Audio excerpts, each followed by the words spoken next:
Spider-Man is one of the most iconic superheroes of all time, standing alongside greats like Batman and Superman. Whether it's ink on a page or action on the silver screen, all three are stars of some of the most beloved stories in comics, cartoons, and movies. But this is GameSpot, so what about those dang video games? Batman saw huge success in Rocksteady's Arkham series, and Superman?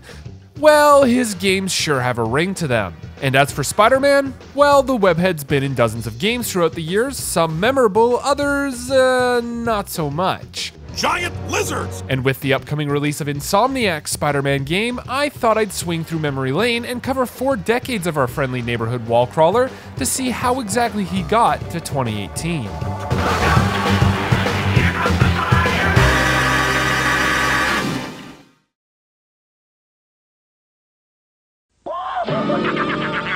I'll blow this town to smithereens! Time bombs! Try to get up there in time, Spider-Man!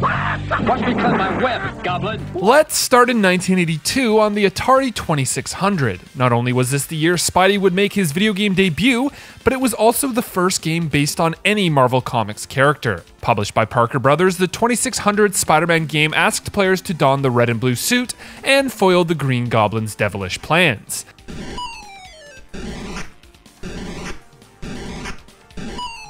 As is the case for many 2600 titles, the gameplay is quite simple. As the web slinger, you must scale a building and defuse bombs. The trick, however, is that Spider-Man can't do whatever a spider can, which includes crawling up the wall. Instead, you can only use webs to move vertically or diagonally. Once you reach the top of the building, you'll find the Green Goblin and his super bomb, which you must defuse to defeat him.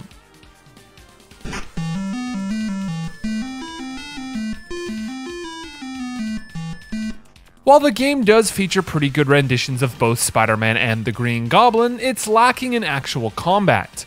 You don't fight the Green Goblin, trap him in your webs, or anything of the sort. To beat him, you just have to avoid him. In fact, it would be quite a while before fans would actually get to throw a punch in a Spider-Man video game. Spidey's next digital adventure came in the form of 1984's Quest Probe Spider-Man, which was a text-based game that released on various home computers. Developed by Adventure International, Quest Probe was a trilogy of graphical text adventure games starring Marvel characters like the Hulk, Human Torch and the Thing, and Spider-Man. Gameplay consisted of the player typing out inputs that they wanted Spider-Man to perform. There was even a game plan for the X-Men, though Adventure International went bankrupt before it could see the light of day. And that brings us to 1989, the year we could finally fight as Spider-Man. The Amazing Spider-Man and Captain America in Dr. Doom's Revenge released for the Commodore 64 and other personal computers. It's an arcade-style side-scrolling beat-em-up where you swap between the Webhead and Captain America. And in addition to Dr. Doom, it saw you fight classic Marvel baddies such as the Hobgoblin, Electro, and an enraged Hulk, who was actually Mysterio in disguise all along. Unfortunately, as cool as it may sound, the game was criticized for its unresponsive controls, overall slow gameplay, and weak story.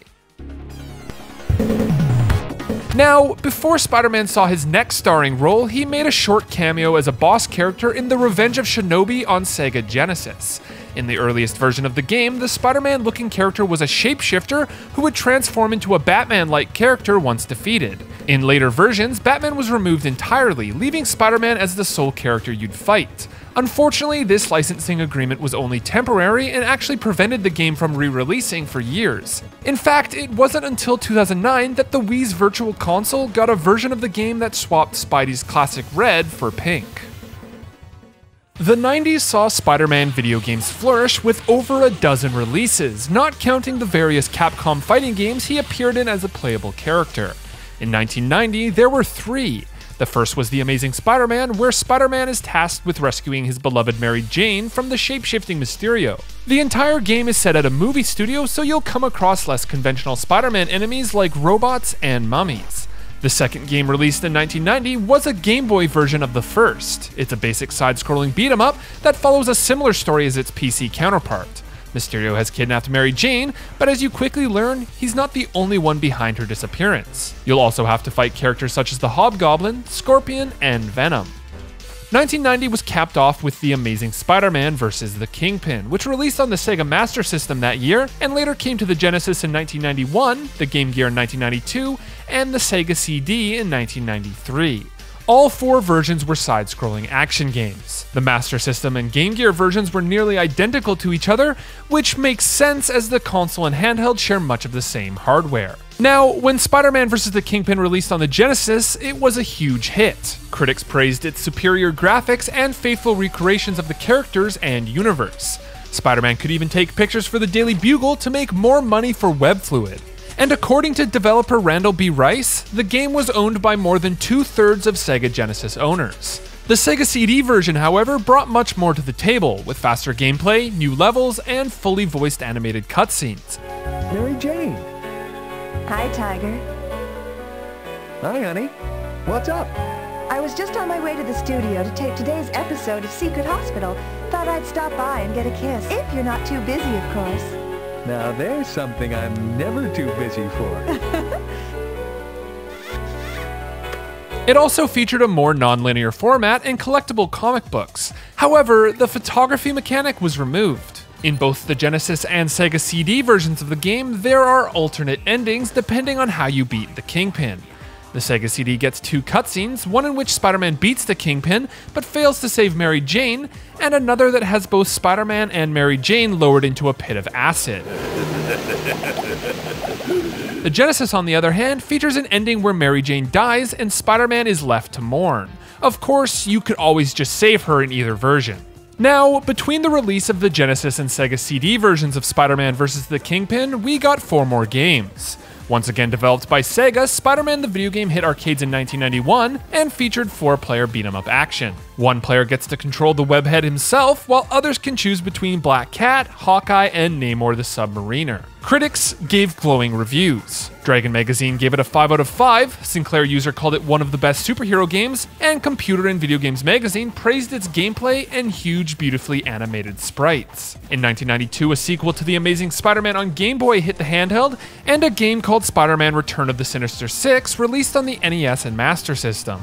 Return of the Sinister Six is a pretty straightforward side-scroller, though the Master System version is considerably easier than that on the NES. The Master System featured reworked platform jumps, items moved to more easily reachable places, and bosses that would not regenerate health. And once again, the Game Gear received a version that was almost identical to the Master System's. 1992 finished things off with the SNES version of Spider-Man and the X-Men in Arcade's Revenge. The Genesis version released a year later in 1993, but both versions are very similar side-scrolling action games. The player controls Spider-Man, who must collect and disarm all of the bombs in the first level before moving on and discovering that the villainous Arcade has captured Wolverine, Storm, Gambit, and Cyclops. From this point forward, the player must play through each character's levels before facing off against Arcade in a final battle with Spider-Man. 1993 also saw the end of the Game Boy trilogy with The Amazing Spider-Man 3 Invasion of the Spider Slayers. It was another side-scrolling action game that didn't stray too far from its predecessors.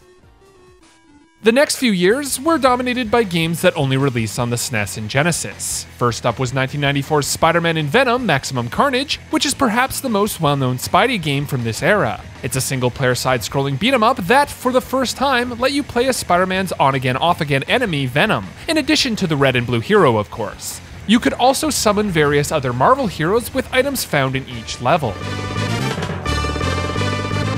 The game was based on the 14-part run Maximum Carnage and features a story told with art from those comics. The story goes like this. The Carnage symbiote hiding within serial killer Cletus Cassidy helps him escape from prison. He teams up with Shriek, who he escapes and discovers Doppelganger with, and, well, you see, Doppelganger is an evil clone of Spider-Man that was made during the Infinity War arc, and actually, you know what? To avoid going down a crazy comic book rabbit hole, it's easier just to say Spider-Man and Venom versus Carnage and other villains. Now, while Maximum Carnage stayed pretty faithful to the comic arc of the same name, it wasn't received favorably. EGM criticized the graphics and controls, calling them sloppy and mediocre. GamePro commented that all of the Genesis version's features were nearly identical to the Super Nintendo's, including the drawbacks that, quote, made this only an average SNES game. Maximum Carnage was followed by a sequel called Venom/Spider-Man Separation Anxiety, which released on SNES, Genesis, and PC in 1995. It introduced 2-player co-op and featured both Venom and Spider-Man going after Carnage once again. Unfortunately, it was met similarly with a less than positive critical reception. EGM said it, quote, isn't much fun, while Next Generation criticized it for not being different enough from Maximum Carnage. Next Generation also noted that while the PC port was accurate, it lacked, quote, the intricacy and depth possible in a PC game. Now, a Japan-only game called The Amazing Spider-Man Lethal Foes also released in 1995 on the Super Famicom. Like many games before it, it was a side-scrolling action game that featured Spidey and many of his classic villains. However, Western regions weren't left empty-handed. 1995 also saw Spider-Man the Animated Series hit the SNES and Genesis. Based on the cartoon that premiered just a year earlier, each console got its own version. Both were side-scrolling action games, but that's where the similarities stop. Each version has its own unique art style and animations. The Genesis version also had one fewer level than the SNES, but regardless of these differences, both games were panned for their animation, sound, and gameplay. Now, Spider-Man closed out its 90s video game stint with The Amazing Spider-Man Web of Fire for the Sega 32X in 1996. It had the unfortunate fate of releasing after Sega had announced it was dropping support for the 32X, so this game was largely ignored. The only notable review was by GamePro, which called its gameplay decent and said that it won't disappoint Marvel fans, though it doesn't raise Spidey to the pantheon of great video game heroes. The 90s weren't kind to gamers wanting a quality Spider-Man adventure. It was a decade of games that left players wanting for something that accurately represented the hero and also provided an engaging experience. For the next 4 years, you could only find Spider-Man in those Capcom fighting games I mentioned earlier. The web-swinging hero was captured quite well in Marvel Superheroes vs. Street Fighter, and the Marvel vs. Capcom games. He swung, punched, shot webs, and, like every Marvel character in those games, called out every move he did as he performed them. In fact, due to his playful and joking manner, I could actually see Spider-Man saying things like Webball and Maximum Spider during one of his actual fights in the comics, so it doesn't seem too out of character.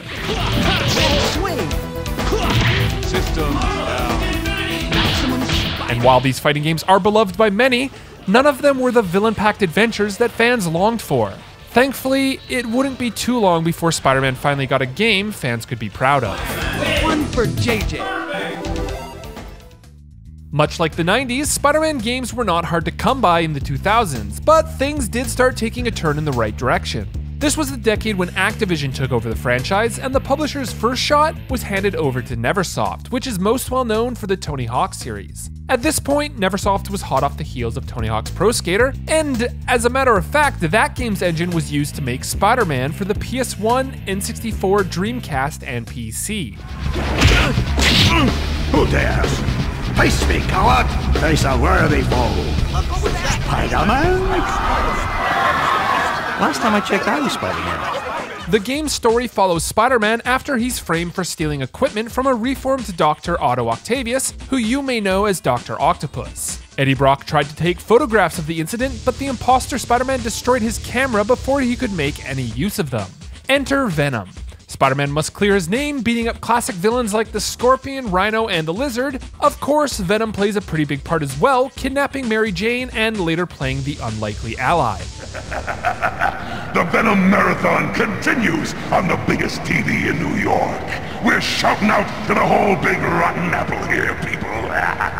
Sad thing is, he'll probably get his own talk show for this. The game featured the vocal talents of Spider-Man Unlimited stars Reno Romano and Jennifer Hale, in addition to narration by Spider-Man co-creator Stan Lee. Welcome, true believers and newcomers alike. Spider-Man co-creator Stan Lee here.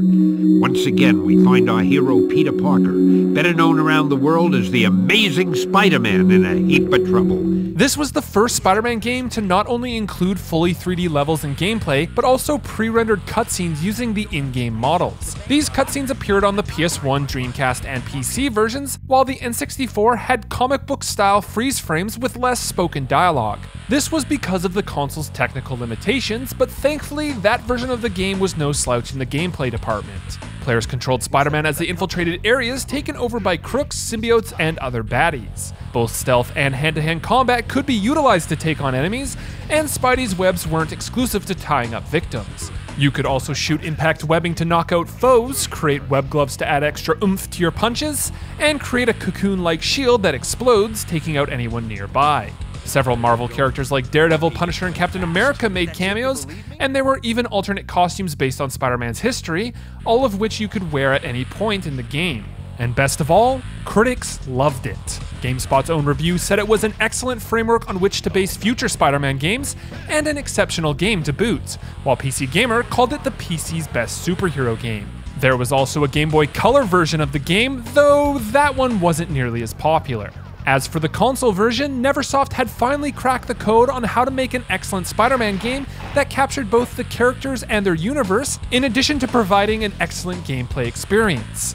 Unfortunately, however, the developer wouldn't get a second shot. With the growing popularity of the Tony Hawk series, Neversoft devoted its time to skateboarding. Spider-Man would make an appearance in Tony Hawk's Pro Skater 2 as a secret playable character, but that was the extent of Neversoft's history with the red and blue hero.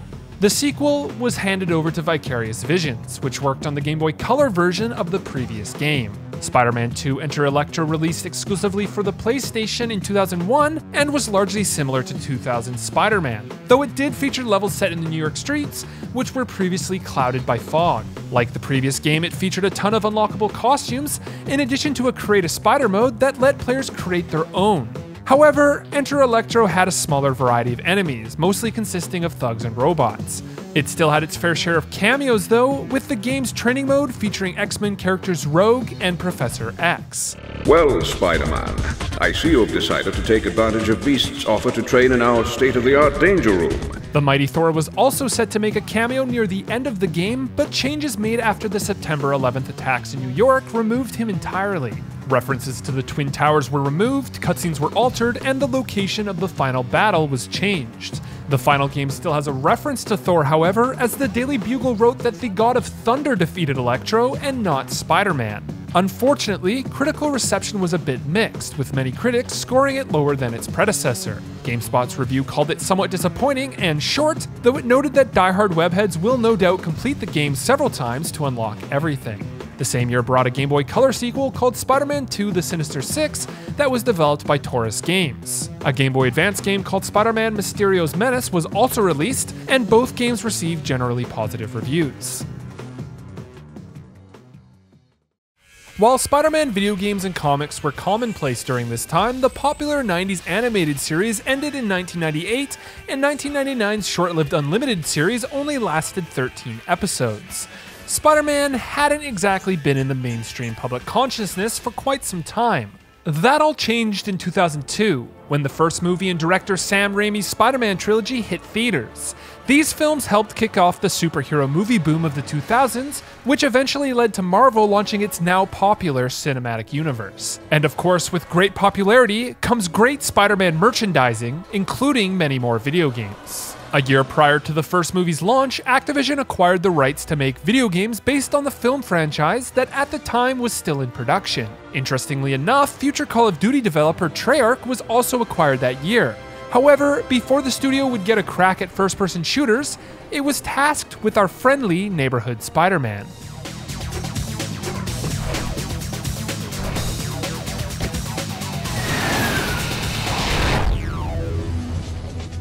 Alongside the movie, another game simply called Spider-Man was released. It was based on the movie and featured the vocal talents of Tobey Maguire and Willem Dafoe, both of whom reprised their roles. So you must be Quilt Man, Padded Pete, Mr.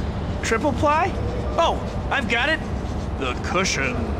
It played similarly to the previous two console-based Spider-Man games, with action set in specific levels. Some of the levels take place inside buildings, while others find you swinging through New York City. While it was based on the movie, it did include villains not featured in the film like the Vulture and Kraven the Hunter. In fact, the inclusion of non-movie villains would continue in every game based on these movies. 2002's Spider-Man was generally well received by critics, though one developer at Treyarch was unhappy with an important aspect of the red and blue hero. That developer was Jamie Freestrom, and as a longtime Spider-Man fan, the swinging in this first game left him wanting. I sat down for an interview with Freestrom, and he told me that he felt Spider-Man 1's swinging was anemic, and felt more like flying than actual swinging. One big thing was that the webs didn't actually attach to any buildings. This gave him an idea for something better.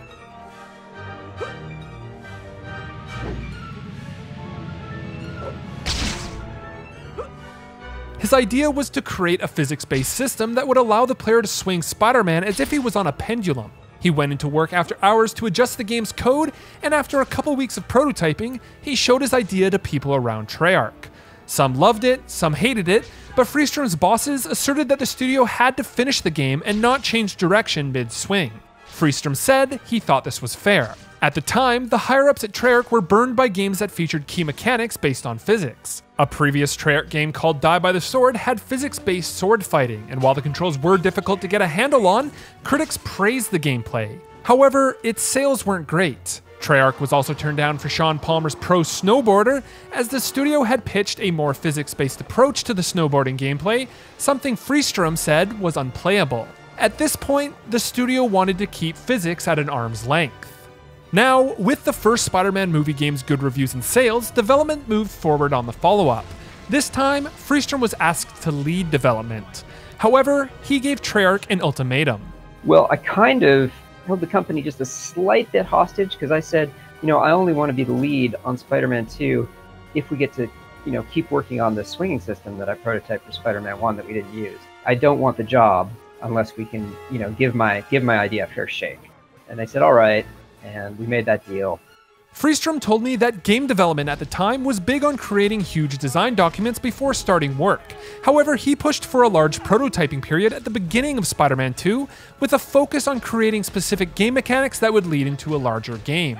At this point, he still had to prove the physics-based swinging, or else Treyarch would force him to continue forward with what was established in the first game. Freestrom and his team worked diligently to make the swinging work. He said that at the time, video games were normally pretty easy to learn and figure out, which made creating a more complicated swinging system even more difficult. Focus groups weren't able to figure it out in their short 15-minute sessions, which sent Treyarch back to flesh it out.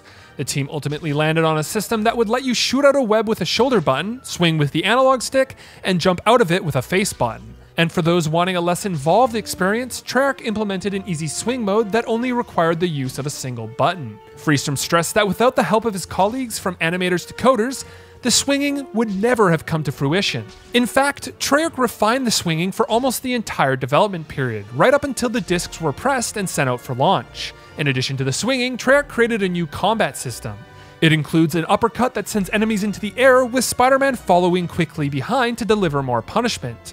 It also featured Spidey Sense, which alerted the player of an incoming attack, giving them enough time to push a button to perform a quick dodge. And of course, after development finished, Freestrom and his team were nervous about how the game would be received. However, much to their delight, it was met with positive reviews. Spider-Man 2 launched for PS2, Xbox, and GameCube in 2004, and despite the repetitive side missions like pizza delivery, critics were in love with how it made them feel like Spider-Man. Hey Parker, I have pizzas waiting to be delivered to customers because you weren't here. Hurry and deliver these, and don't mess things up. You got it, Mr. Aziz. Our own review called it a success for capturing the sheer thrill of web swinging through a metropolitan area.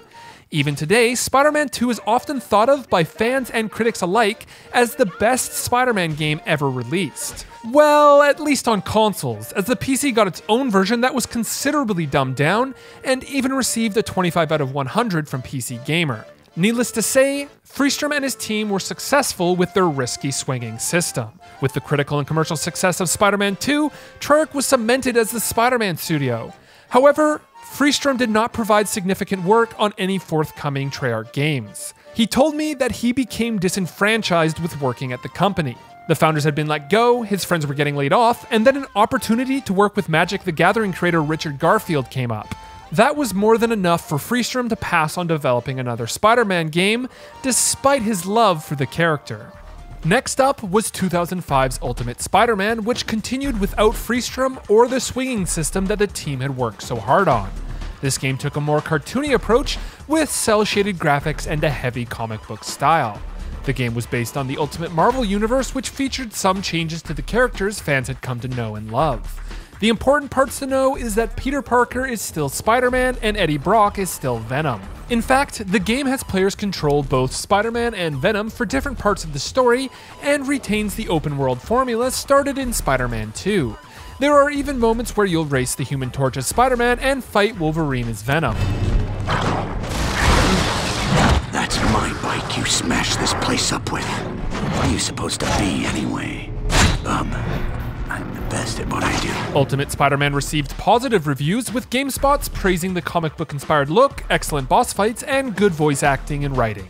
However, our review criticized the race and chase portions in addition to the small number of story missions. Versions for the Game Boy Advance and DS were also released. 2007 brought a close to Sam Raimi's Spider-Man movie trilogy, and with it came another licensed game. Spider-Man 3 had big shoes to fill after the very successful Spider-Man 2, and it was also the first time Spider-Man would appear on the PS3 and 360. Now, while it did retain the core of its predecessor's swinging system, there were a few things missing. In fact, Spider-Man 3's swing mechanics were closer to Spider-Man 2's easy swing mode, only requiring the use of a single button, as opposed to the multiple button system that Freestrom and his team had created.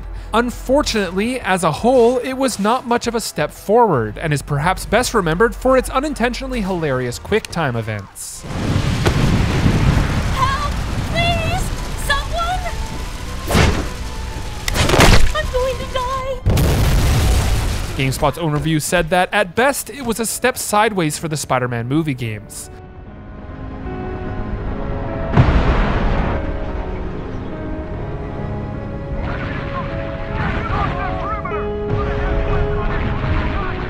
Now, with the rising popularity of Activision's Call of Duty series and Treyarch's fate as one of the franchise's core developers, 2008 marked the year the studio would make its final Spider-Man game. Web of Shadows released that year on PS3, Xbox 360, Wii, PSP, PS2, DS, and PC. It's once again set in an open-world Manhattan and features a plot based heavily around Venom and the symbiote, which has infested New York City.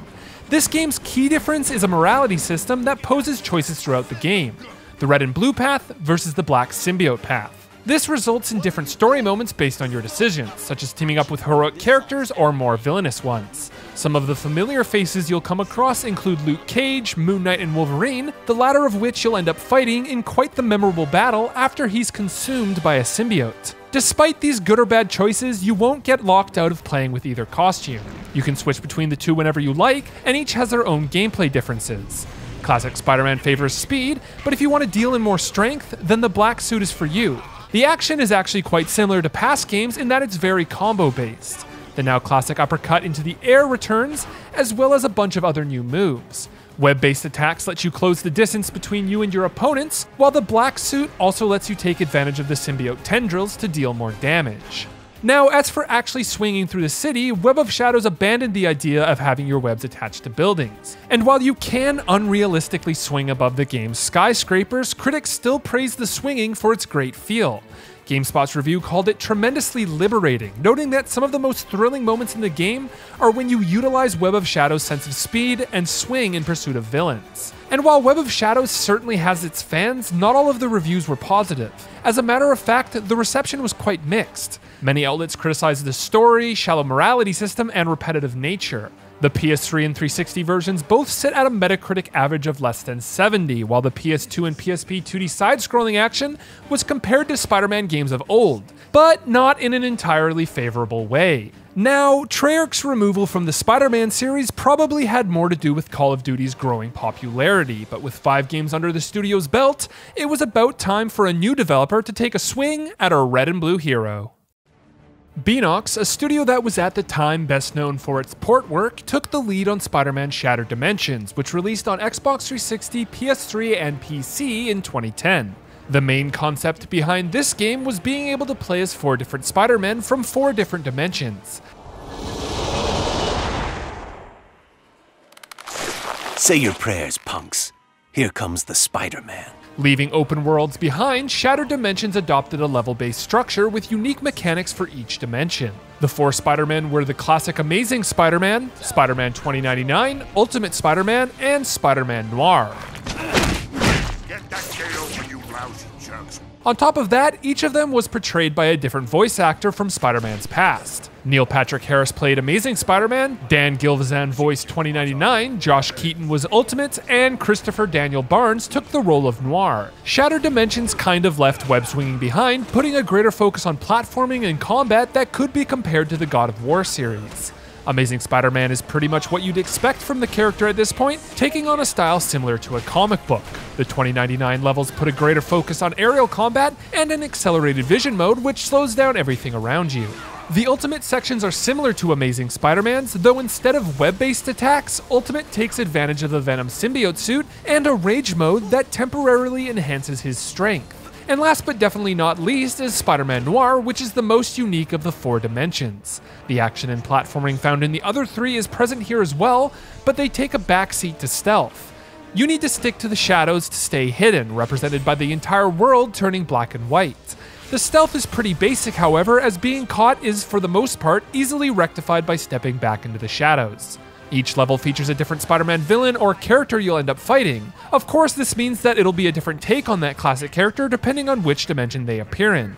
That means that while Kraven the Hunter stays true to himself in the Amazing universe, Deadpool will appear as his Ultimate version, and characters like Vulture and Goblin will be creepier than ever in the Noir universe. This new approach to Spider-Man seemed to work. Shattered Dimensions was met with a positive critical reception, with many critics praising the various worlds and gameplay styles. GamePro even called the game one of Spider-Man's best. While the high point for many was the Noir universe, GameSpot's review viewed it a little differently.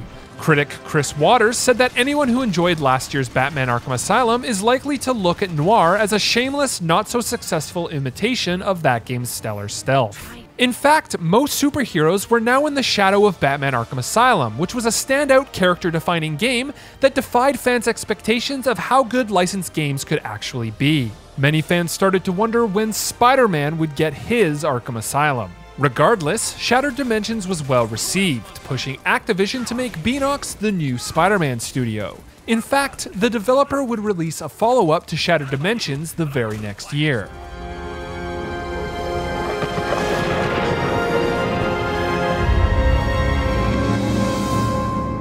2011's Spider-Man Edge of Time continued the conceit of different Spider-Man universes, but pared the game down to 2, Amazing Spider-Man and Spider-Man 2099. Edge of Time featured nearly identical gameplay, but with a more focused story about changing the past to affect the future. The Spider-Man voice actors also got shaken up a bit. This time, Josh Keaton played the Amazing version and Christopher Daniel Barnes voiced 2099. In the story, a scientist named Walker Sloan travels back in time to found a 2099 corporation named ARKHAM in the 1970s, turning present-day New York into a bit of a dystopia. Amazing Spider-Man and Spider-Man 2099 work together to undo these changes. Unfortunately, Edge of Time found itself receiving mixed reviews. GameSpot enjoyed its story, but found that while the Spider-Man's differing personalities offered a nice contrast, the gameplay was too similar and too simple to be fun. Game Informer's review called Edge of Time a major step back from the formula that worked. 2011 was also the year a 4th Spider-Man film by Sam Raimi was supposed to release. However, those plans fell through, and it was decided that Sony's Columbia Pictures would instead reboot the film series with a brand new cast and story. Activision continued to own the rights to develop Spider-Man video games, so with Edge of Time's poor reception behind it, Beenox refocused with the video game adaptation of 2012's The Amazing Spider-Man. Perhaps trying to recapture the spirit of the previous movie games, Beenox took its first shot at an open-world game.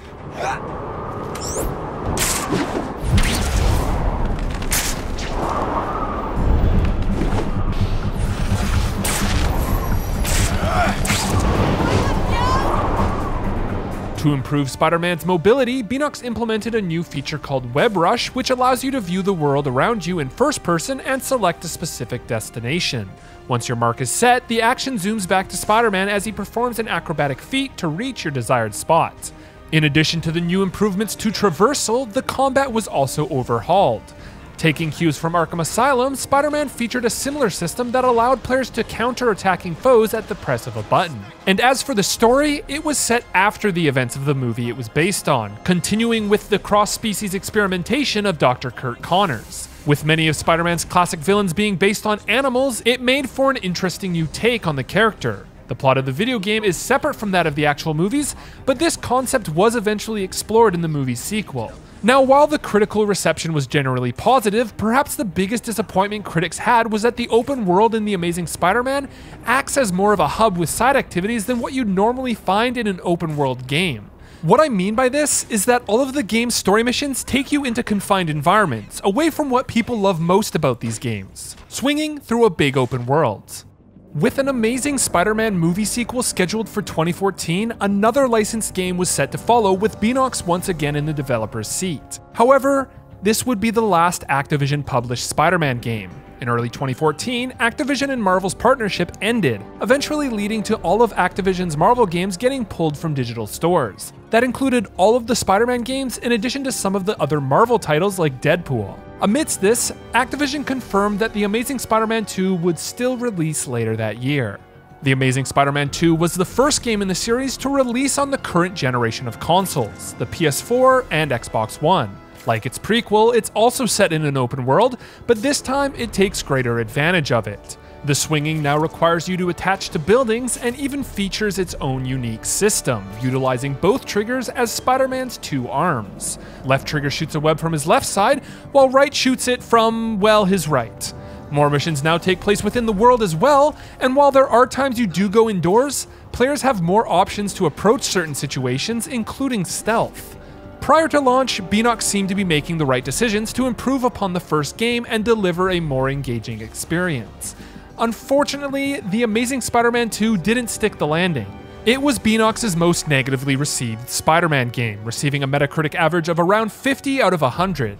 As was the case with almost every Spider-Man game since the early 2000s, GameSpot's review praised the movement and web swinging, but only when staying in motion. Coming to a stop to grab a collectible or run up a wall would often have you clip through walls, causing the camera to jitter and shake. Eurogamer criticized its technical shoddiness, Polygon was disappointed by its poor execution, and IGN lamented the quality of the game's story. GamesRadar's review called the game enjoyable, but said it doesn't innovate in any way and feels like an early previous-gen title at best. And thus was the end of Activision's relationship with Spider-Man, a characteristic history of annual releases with its fair share of ups and downs. And with Marvel being owned by Disney and the uprising of the proverbial cash cows that are mobile games, not many had confidence in the company investing in expensive AAA console games. Enter E3 2016.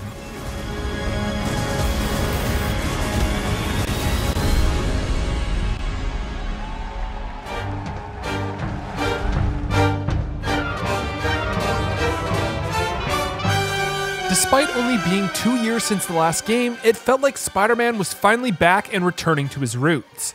This time, however, Spider-Man would be published by Sony Interactive Entertainment and developed by Insomniac Games, the latter of which is best known for Sunset Overdrive and the Ratchet & Clank games. We didn't get to see much gameplay of the PS4 exclusive, though Insomniac confirmed that the trailer was in-game and running on the basic PS4, not the Pro, which had yet to be revealed at the time. When real gameplay was finally shown, fans were blown away. We saw Spider-Man swinging, moving through the air with ease, sneaking around, taking out baddies with web gadgets, punching them into the air, hitting them with stuff in the environment, saving this guy from falling to his death, and so much more.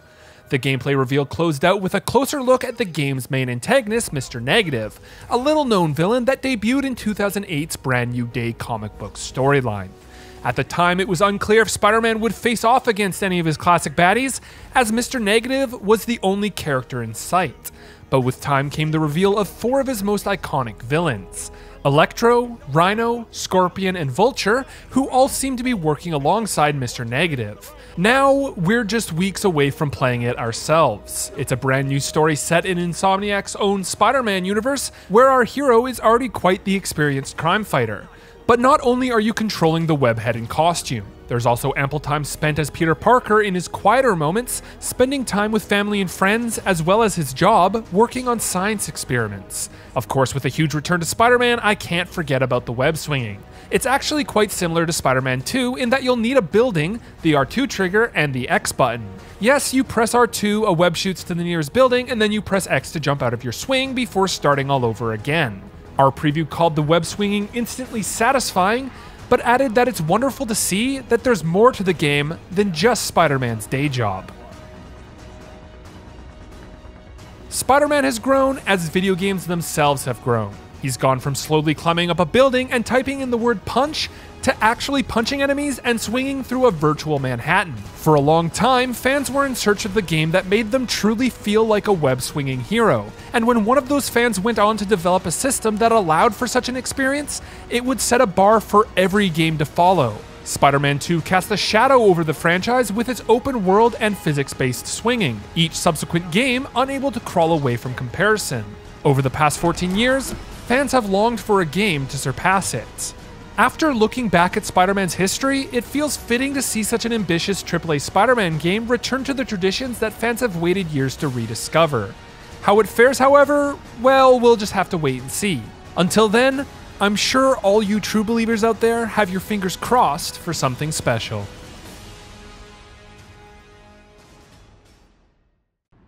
The web slinger.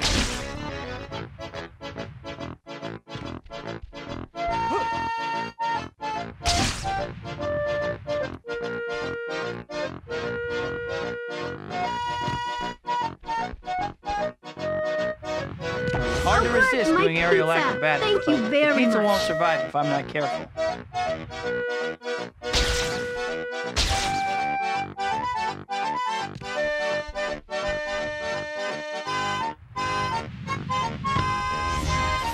Just in time, man. I'm starving.